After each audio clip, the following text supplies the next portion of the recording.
So, hello everyone. Ako si Philip ng Liknayan Podcast, usapang physics with Pinoy physicist. So, ngayong episode, meron tayong guest na geophysicist. So, yung pag-uusapan natin sa episode na to naman ay tungkol sa Lingayen Gulf. Yung guest natin ay kakagraduate lang ng Doctor of Science in Earth Science mula sa Yokohama National University. Graduate siya ng Masters in Marine Science sa UP Diliman noong 2021 and nagtapos siya ng kanyang Bachelor sa Geology noong 2016. So yung guest natin ngayon ay ang walang iba kundi ang aking kambal na si Paul. Ayun. Hello everyone.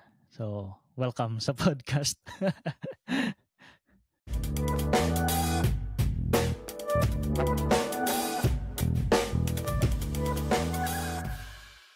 So last time ako yung nag-guest sa podcast nila Paul, yung Behind the Science podcast at tapos pinag-usapan namin yung research ko doon. So ngayon turn niya naman na maging guest sa podcast check to para yung pag-usapan. check yung episode 85 nung Behind the Science podcast. So, yun yung naging focus. Tapos episode 92 yata or 93 si Reggie naman yung nag-guest sa sa Behind the Science.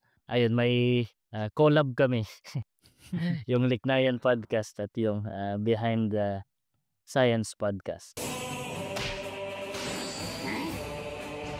So bago natin pag-usapan yung research paper ni Paul na ginawa niya nung para sa master's thesis niya. So yung title nito ay Shallow Structures, Interactions, and Recurrent Vertical Motions of Active Faults in Lingayen Gulf. So bago natin pag-usapan yun, kilalanin muna natin si Paul. Magkwento ka na lang Paul ng origin story.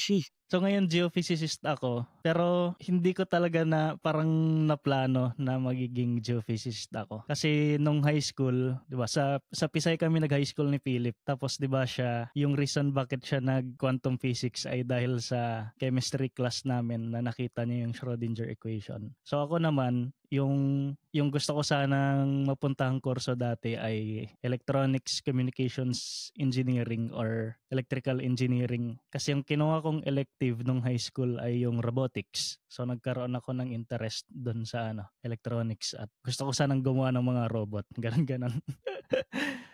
Pero so yun yung first and second choice ko. Pero nung lumabas yung results ng UPCAT, parang na-realize ko na ang daming kumukuha ng engineering sa batch namin. So tapos quota yun, 'di ba? Tapos napasa mo naman pareho. Napasa ko pareho. So, yun, pumasa ako first choice ECE, second choice Electrical Engineering. Tapos, ayun, yung lumabas na results, madami nga sa batch yung gustong kumuha ng engineering. Tapos ako na-realize ko, gusto kong maiba. Parang masyado nang madaming kumuha ng engineering. Pero hindi ko na-realize at that time na ako lang yata yung kumuha ng ECE. Di ko matanda na nung nangyari bakit napagtripan ko yung geology. Basta parang wala rin yatang kumukuha nun. So napagtripan ko siyang kunin. And then ayun, nag-enroll lang ako sa geology first year. Pero at that time, hindi ako masyadong nag-enjoy sa geology kasi hindi ko nakikita yung sarili ko na nagtatrabaho sa minahan. Kasi yung common na notion natin, 'di ba, sa geology ay aralin mo yung mga bato, paano sila nag-form, 'di ba, yung igneous, sedimentary, metamorphic. Hindi ko ma-realize yung relevance bakit kailangan alamin yung origins ng mga igneous, sedimentary, metamorphic. So, ayun, hindi ko siya na-enjoy. Nagkaroon lang ako ng bagong appreciation sa geology nung after graduation, doon na sa first job ko. So yung first job ko ay maging research assistant sa Marine Science Institute at ang naging boss ko doon ay si Dr. Fernando Seringan. So si Dr. Fernando Seringan ay geologist din siya. Dati siyang professor sa NIGS, yung National Institute of Geological Sciences. Then eventually lumipat siya doon sa MSI. Yung naging unang work ko ay yung pag-map ng mga tinatawag natin na mesophotic coral ecosystems. So ito yung mga coral reefs na makikita natin 30 meters and deeper. Yung 30 meters kasi na yun, parang boundary siya nung recreational na scuba diving. So para ma-map yung mga coral reefs doon sa ganong depths kailan mong gumamit nung Sang mga coral reefs?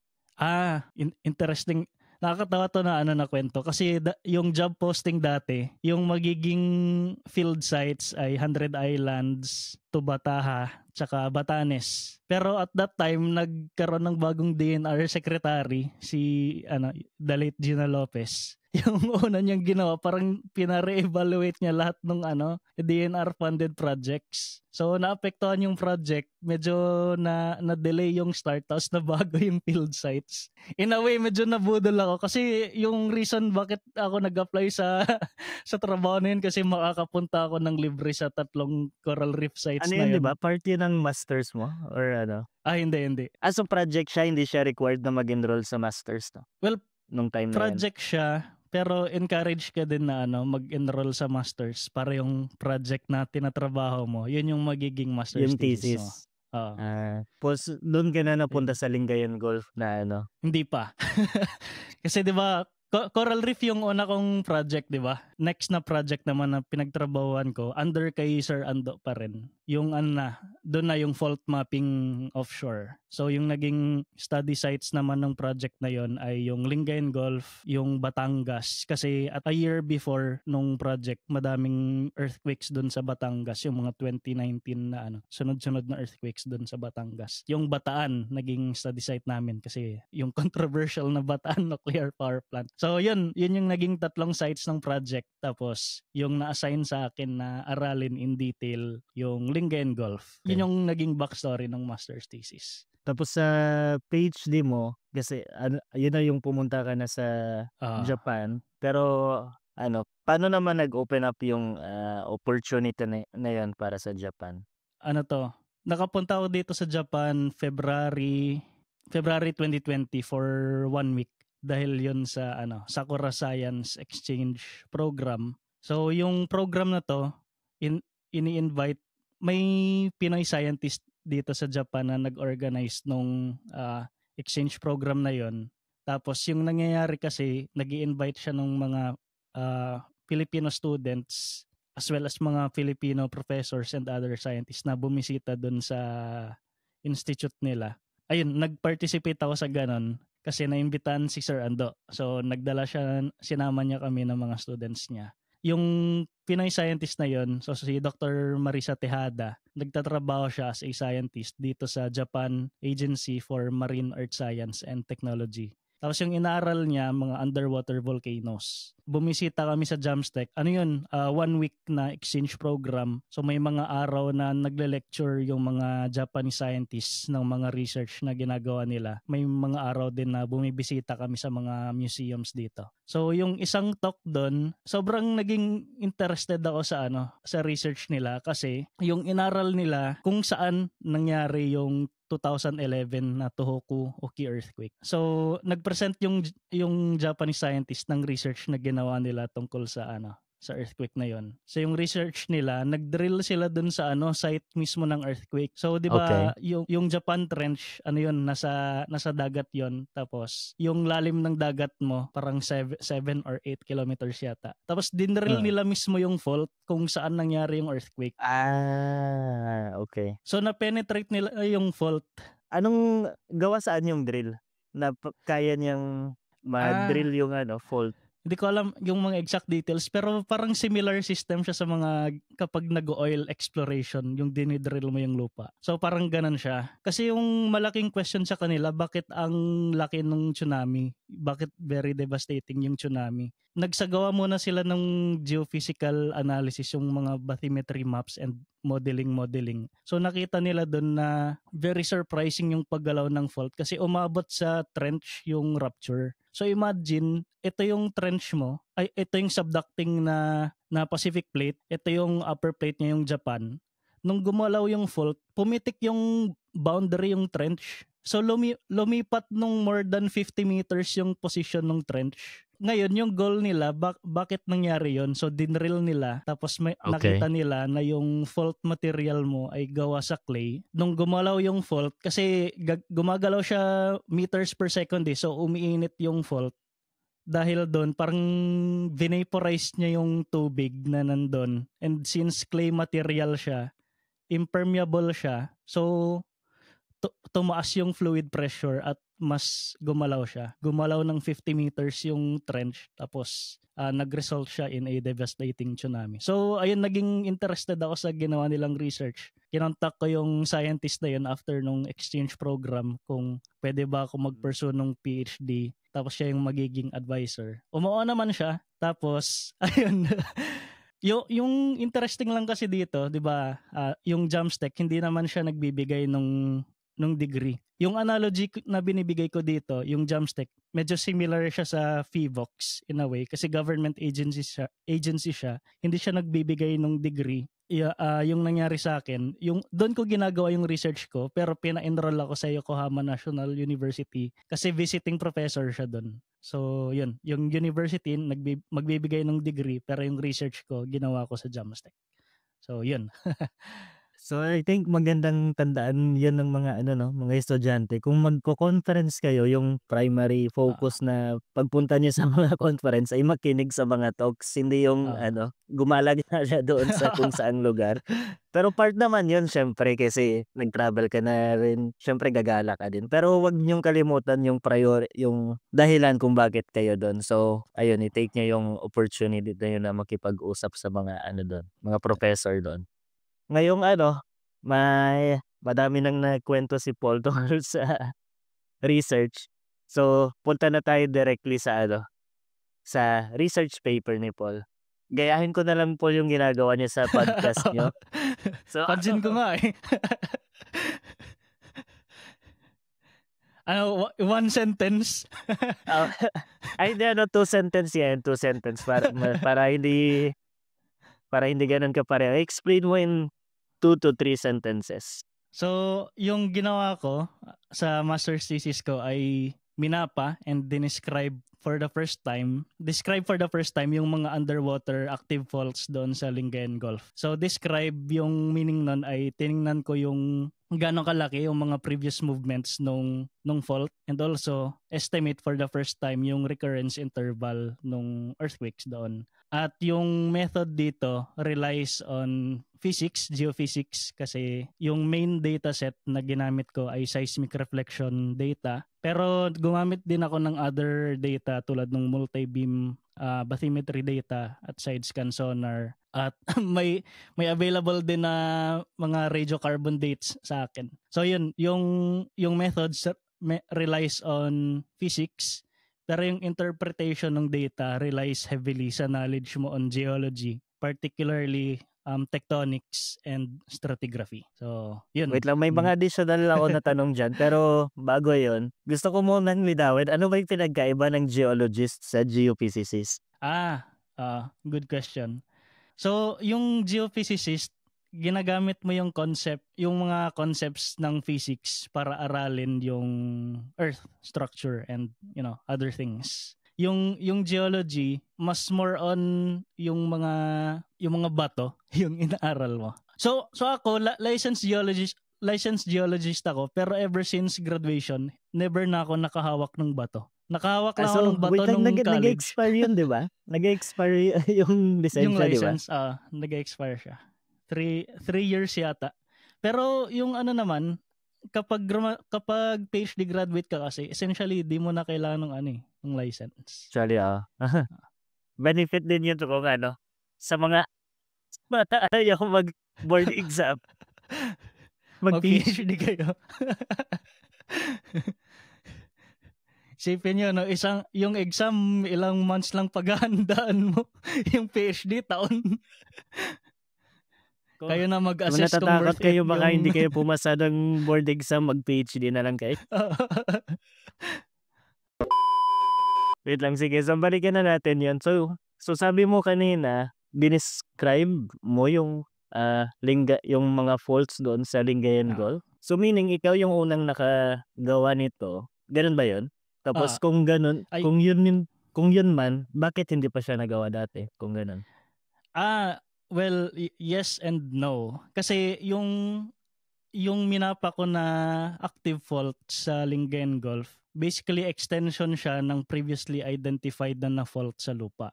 So yung tawag sa onshore or yung sa lupa nito na extension ay yung East Zambales Fault. So yung East Zambales Fault, ito yung boundary ng kabundukan ng Zambales at ng Central Luzon. So basically yung foot ng bundok mo, fault siya mismo. Okay. So Wait, so 1970 yun yung na-discover mo sa thesis or na-establish na yun before pa sa thesis mo? established na yun. Yung ginawa ko yung offshore extension niya.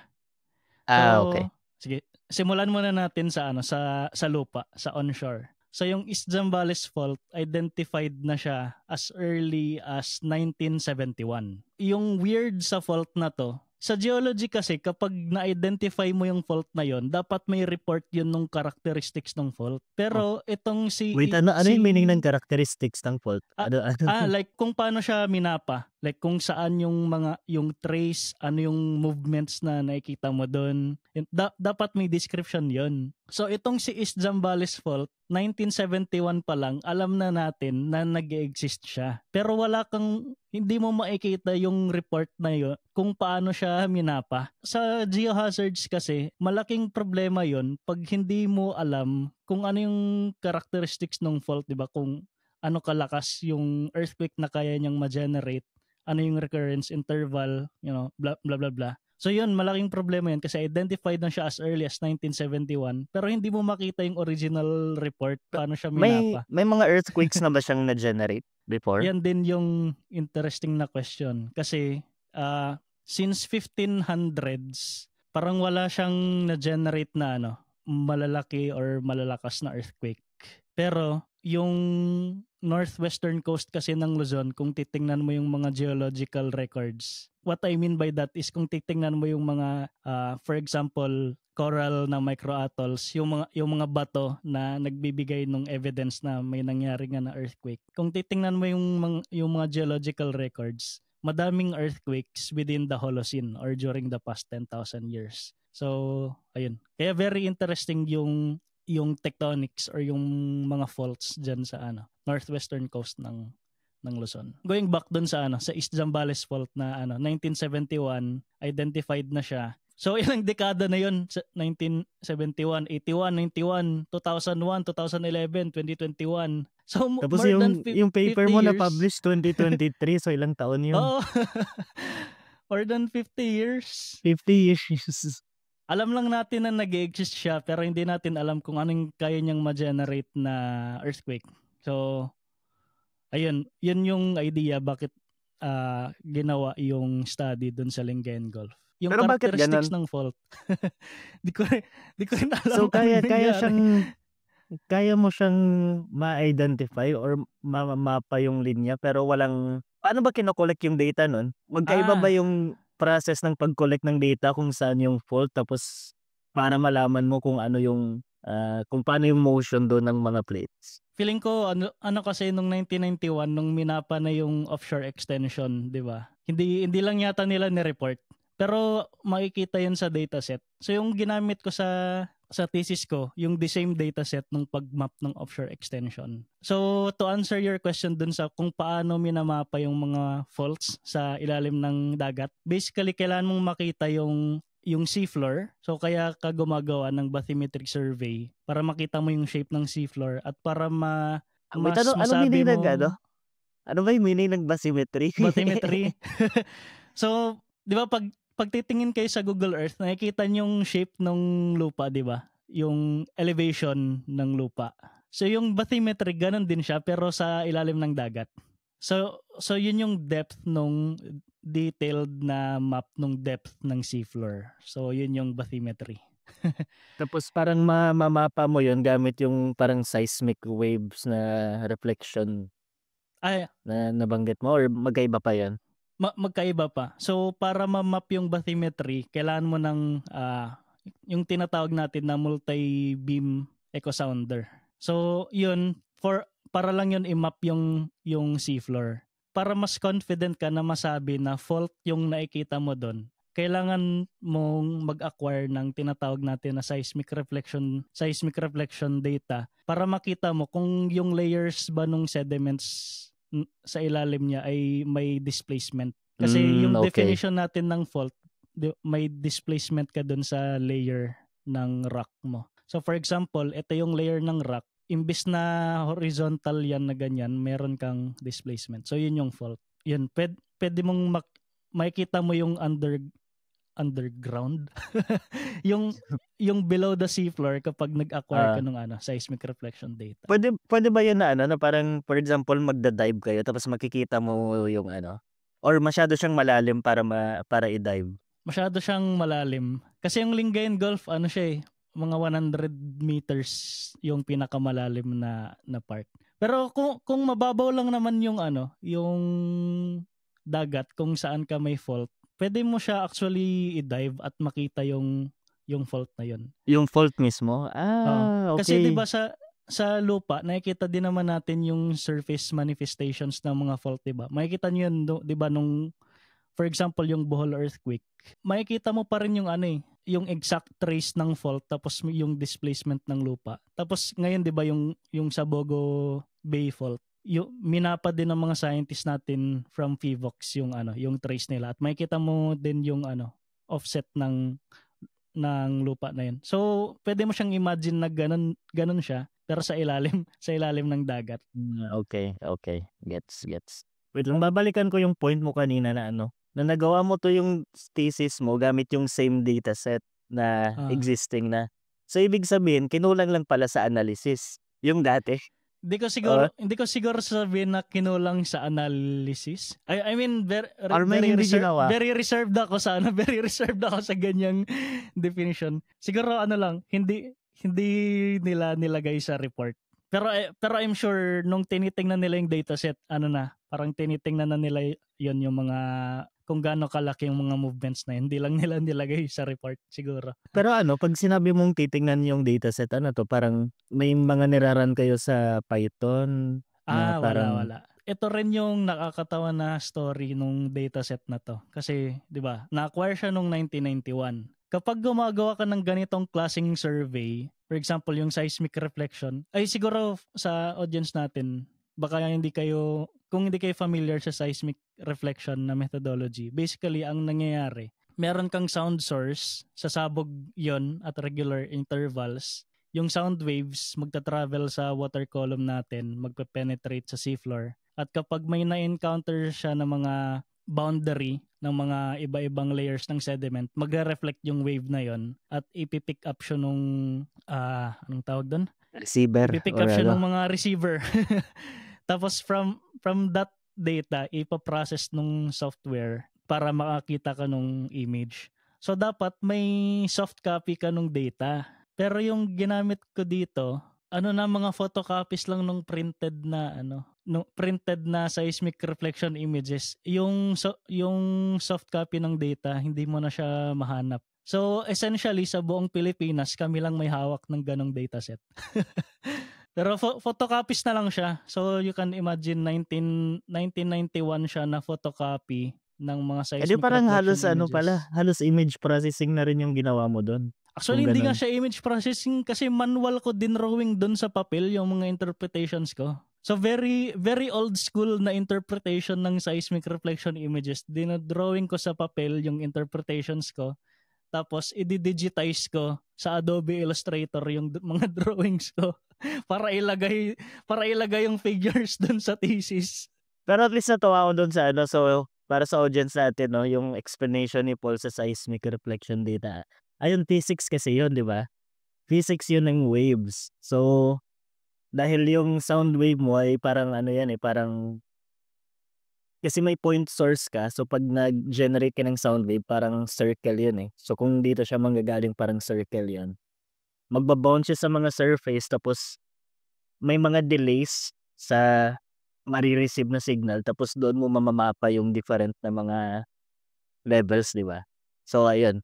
At siguro dagdag info ko lang din sa sa seismic reflection na methodology. May iba-ibang types ng equipment. Yung dito sa study ko, yung tawag sa kanya ay sparker na system. May iba pang system na tinatawag na chirper boomer, sparker, tapos airgun. So magkakaiba yung tawag kasi depende din siya sa lakas ng sound source mo. Yung Okay. pinakamahina, yung tinatawag na chirper, kasi parang ibon na nag-chirp at regular intervals. Tapos yung mapapenetrate niya na depth ng sediments ay parang a few meters lang. So makikita mo in detail yung sediments by a few meters kapag chirper. So Kapag bali boomer, depende din talaga kung saan, no? So piliin mo kailangan yung madami yung sediments para makita mo yung layers ng sediments. Kung nasa coral reef ka, wala kang makikita. Hindi magpe-penetrate yung sound. So pag nasa coral reef ka, yung seafloor lang yung makikita mo, tapos magulo na image below that. Pero kapag madaming sediments, makikita mo yung seafloor as well as yung mga layering ng mga sediments. Pero yung mga pagsa-survey na to, ano to, may parang research na barko yung kayong ginagamit, tapos yung barko na to, yung pag-aari ba to ng Marine Science Institute or parang government ano siya na barko? Ano ba 'yan? So ito, yung sa study ko, ginawa siya noong 1991.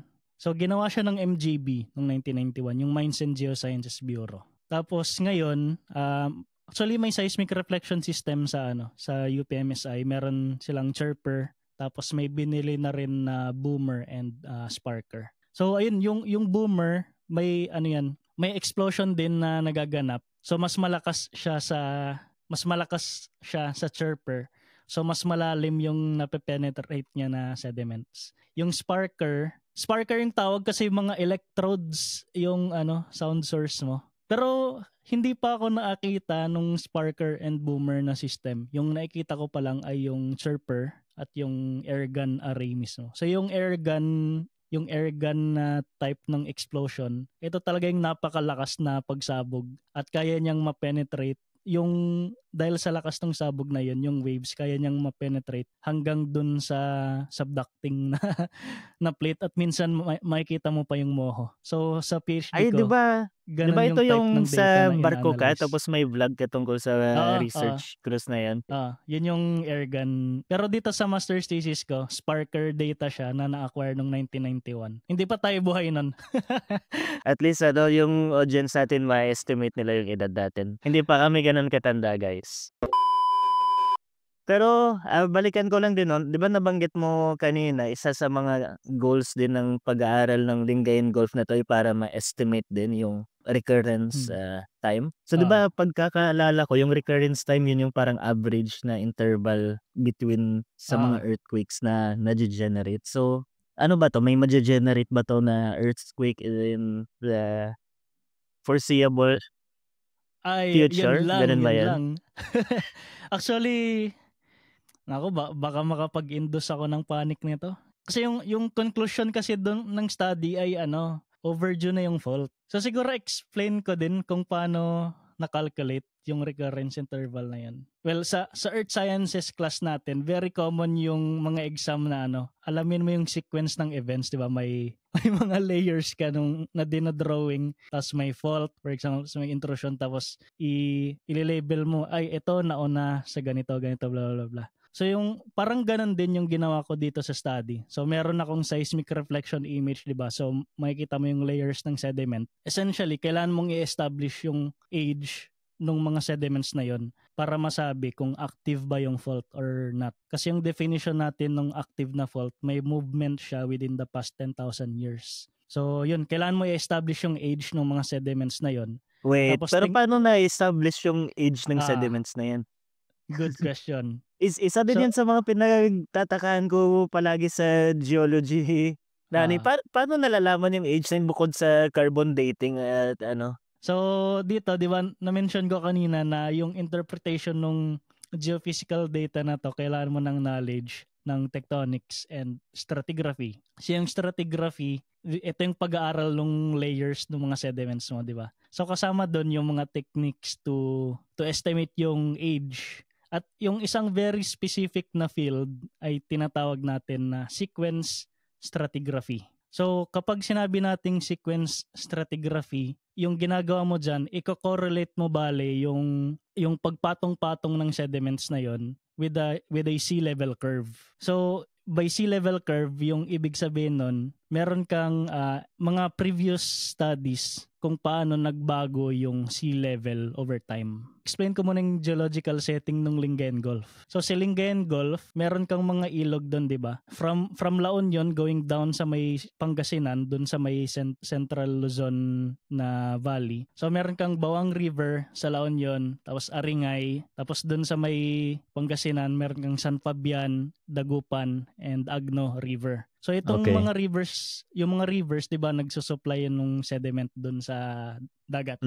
So for example, ito yung sea level mo, may mga ilog ka dito. Yung mga sediments na madedeposit niya, hanggang doon lang siya sa may sea level. Ngayon, tataas yung sea level, magkakaroon ka ng erosion dito, magkakaroon ka ulit ng sedimentation, papatong siya doon sa previous sa previous sediments. So dito, essentially, kung gaano ka kapal yung sediment layer mo, pwede mo siyang i-match doon sa sea level history kung kailan nagkaroon ng ganong amount of sea level rise. So yung tawag natin doon ay yung accommodation space. Kasi kung gaano kataas yung pagtaas ng sea level mo, ganon din dapat kakapal yung sediment package mo. So kung titingnan natin yung history ng sea level from 18,000 years ago, yung sea level 18,000 years ago around 120 meters siya below present sea level, and then ngayon tumaas siya. Pero yung pagtaas na yun, hindi siya steady na increase. Punctuated siya. Ibig sabihin may mga periods na mataas yung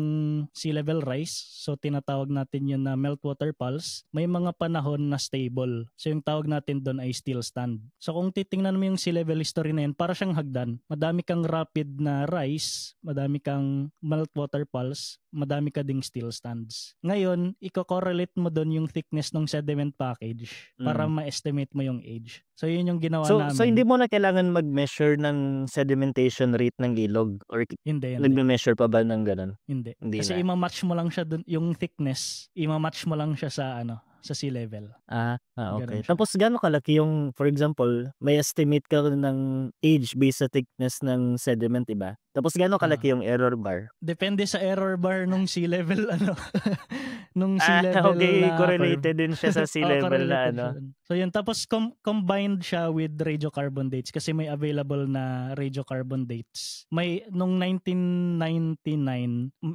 may gumawa din nung may nag-acquire ng sediment core, tapos kumuha sila ng radiocarbon dates sa specific na mga layers. Ayun, going back sa kwentong paano ko na-estimate yung recurrence interval.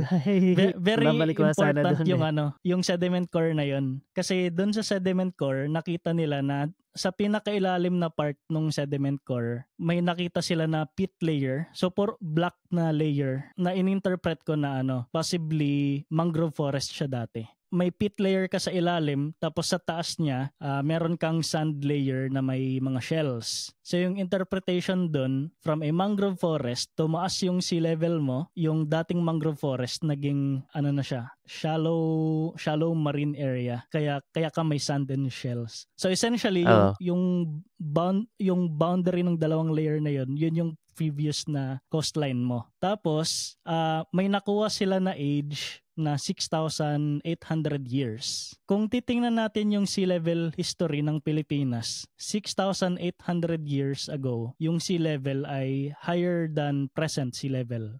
Nakalimutan ko na by ilang meters. Pero yung very interesting dito, yung sediment core, nakuha nila 60 meters below present sea level. Ngayon, di ba sabi ko kanina, yung pinakababa nung core, mangrove forest siya. Pero, tapos yung age, around 6,800 years ago. Pero yung sea level mo dapat, 6,800 years ago, higher than present sea level. So, hindi nagme-make sense kasi wala kang makikitang mangrove na nasa ganong depth na 60 meters below present sea level. So, dapat yung pinaka may sense na nangyari ay bumaba yung lupa by at least 60 meters during the past 6,800 years. So parang earthquake yun na Oo. Bali, may kinalaman yung earthquakes doon. Para bumaba siya nung ganun kalalim, in-account namin yung natural na compaction ng, very rough estimate lang to based on previous or average na reports ng natural na compaction rate ng delta na 1 to 2 millimeters per year. So 1 to 2 millimeters per year, around 7 to 14 meters lang yan in 6,800 years. So ibig sabihin, 60 meters minus 7 to 14 meters, yun yung amount amount nung subsidence na likely associated sa repeated na movement ng earthquakes. So 'di ba, meron na kaming estimate, sige, 60 meters minus 7, 53 meters 'yon. 60 meters minus 14, 46 meters. 46. So yung 46 meters to 53 meters, yan yung amount nung pagbaba ng lupa. From the seismic reflection data, alam na namin saan yung 10,000 years na yon. Dun sa sediment package na 10,000 years yung age, tiningnan namin gaano ba kalaki yung offset ng mga faults sa ganitong layer. Kasi yun yung ginawa namin na average na movement ng bawat earthquake. So from that 46 to 53 meters, i-divide mo lang yung average na movement ng earthquake. Meron ka ng recurrence interval. Recurrence time. Okay. So yung na-calculate namin doon na recurrence interval, I think 270 to 320 years. Kung titingnan mo naman yung historical accounts ng mga earthquake sa area, since 1500s, walang earthquake na magnitude 7 or higher na nangyari dito sa lugar na to. Kaya sinabi namin doon sa paper, baka malamang overdue na yung fault na to. So, yun. Guys, yan, yung earthquake hindi mo talaga na-predict yan. Bali, ginagawa lang yan as guide para makapaghanda tayo. Hindi talaga yun definite na mangyayari to at ganitong point. So, tandaan natin yan lagi. Huwag tayong mag-fear-mongering katulad nung nangyari last time sa... Ano nga ulit yun? Anong tawag dun, Paul? Yung caldera na yung Apolaki caldera.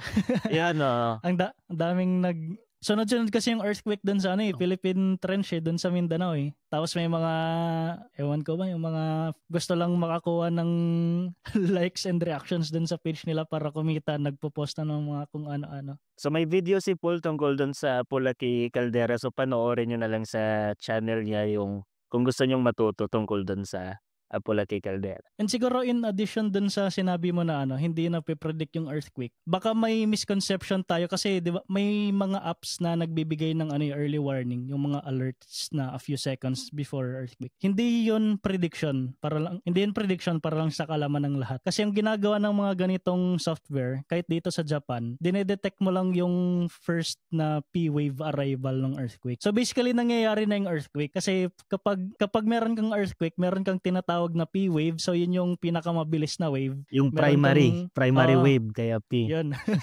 Siguro si Philip mas makaka-explain ng waves kasi physics yun. So meron kang P-wave, meron kang S-wave, meron kang surface wave. Yung P-wave, yun yung pinakamabilis, yun yung nade-detect, yun yung ide-detect nung software mo at magbibigay ng mga alerts. So depende kung gaano katagal yung arrival ng first P-wave mo at yung ground shaking, nagbibigay yun ng clue kung gaano kakalayo sa epicenter. Ayun. So na-detect niya na yung wave. So actually nangyayari na yung earthquake pero yung earthquake nangyari sa malayo. So may time pa para mag-prepare. So madami na tayong pinag-usapan tungkol sa earthquakes at sa Lingayen Gulf, kung paano kinakalculate yung recurrence time ng earthquakes. So siguro ano po yung mabibigay mo na lang na advice para sa mga aspiring geologist or geophysicist natin? So sa mga aspiring geophysicists, lagi ko tong sinasabi. Dati may misconception tayo na kapag kumukuha tayo ng geology, walang math, walang physics, ganun. And nung college ako, parang na-embed sa akin yung ganun na mindset. Kaya pagkatapos ng mga math and physics subjects ko, kinalimutan ko na lahat ng mga napag-aralan ko sa mga subjects na yun. Kaya in a way, nung pinurso ko nga itong geophysics, parang medyo nanghihinayang ako na kinalimutan ko yung mga subjects na yun. Actually, nagtatanong pa nga si Paul sa akin kung paano i-solve yung mga Nung nag-PhD ako, may tinanong ako kay Philip paano i-solve yung equation na to. Kasi nga kinalimutan ko yung basics ng mga math and physics kasi naka-embed sa akin yung ganun na mindset na di mo kailangan ng math and physics. Pero eventually, na-realize ko na kapag nagpupurso ka ng science career, hindi talaga mawawala yun. Kasi yun yung language ng universe natin, as the physicists would say. So yun yung unang advice ko. Seryosohin yung mga math and physics subjects. pangalawa, maging open din tayo sa career paths natin. Kasi ako, BS Geology, tapos napunta ako sa MS Marine Science, tapos ngayon napunta naman ako sa Earth Science. Tapos along the way, ang daming iba-ibang research areas na napuntahan ko. So yung first job ko, pagmapa ng coral reefs. Tapos pangalawa, nagmapa ako ng active falls underwater. For a time, nagsagawa, may mga remote sensing studies din ako. Nagmapa ako ng shoreline and mangroves. Hindi pala natin nabanggit na feature yun sa nasa website yung na-feature siya. ginawa Nagulat mo, din di ako ba? nun. For a time, nag-aral din ako gumawa din ako ng research on sea level. Gumawa ako ng research ng water quality sa Manila Bay. So, yun, maging open tayo sa career path natin sa mga research subjects, sa mga research areas na pinupunta natin kasi part din yun ng growth natin as a scientist. Ay, gusto kong idagdag doon. Huwag matakot kasi kasi we all need to start somewhere, di ba? So, ayun, nabanggit ni Paul, madaming research areas siyang napuntahan. Yung key lang doon ay huwag kayong matakot na pasukin yung kahit anong research area na yan kasi lahat tayo magsisimula talaga somewhere. And actually, yung third advice ko, third and last, medyo related nga dyan. Kasi, di ba, kapag gumagawa tayo ng research, ano ba ang essence ng research? May research question ka na gusto mong isolve. So, very natural na sa simula, wala ka talagang alam kasi research question siya. Kung sa simula pa lang, alam mo na yung sagot, edi hindi research yun. So, ayun, wag tayo matakot na magtanong ng questions and i-pursue yung answers. And siguro kung natatakot kayo, ang pinaka-immediate or yung pinaka-magagawa nyo lang talaga is to show up every day sa lab or sa office. So, punta lang kayo dun sa lab, magbasa ng siguro isang paper or kahit walang paper, basta dun ka lang sa lab. Tingnan mo kung ano yung pwede mong makalikot dyan sa lab for that day or something. Basta yun, just show up every day sa lab kasi yung gusto mo i-build yung discipline mo na Kasi sa research, imagine mo siya na parang hagdan eh. Hindi ka makakapunta dun sa answer mo in a snap of a finger or overnight. Kailangan mo yung i-build yung discipline na pumupunta ka sa lab na kahit wala kang progress na magawa for that day, as long as doon ka sa lab, malaking bagay na rin yun. Isang step na rin yun papunta dun sa answer ng research question natin. Kasi malaga sa research ay madaming failures ka talagang madadaanan bilang researcher. And yung most na nakikita lang ng mga tao ay yung mga success na part. So, ayun, yun lang. So, last, may ipopromote ka ba, Paul?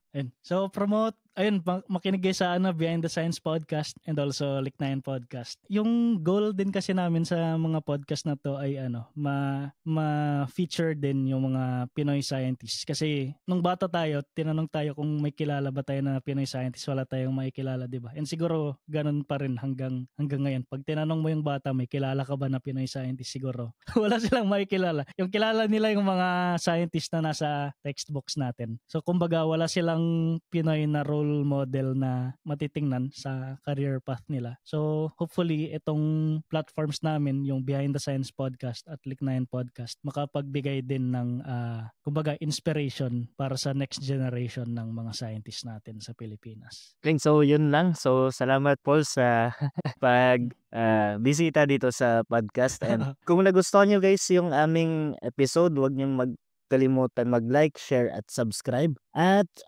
so yung pinag-usapan namin dito ni Paul, isang topic pa lang, master's thesis pa lang yun. So kung nagustuhan niyo yung episode, mag-like kayo, tapos pwede naming pag-usapan yung mga iba pang research din ni Paul sa mga ibang episodes. Yung isa, katulad nung isang study niya na feature doon sa nasa website, tapos yung research pa niya sa PhD, yung research niya pa ngayon as postdoc. So madami pa tayong pwedeng mapag-usapan. Madami na rin research din si Philip, siguro 10 papers na rin si Philip. So madami tayong pwedeng maging episodes din in the future, mga papers ko plus papers ni Philip. So yun, comment lang kayo kung anong gusto niyo mapag-usapan.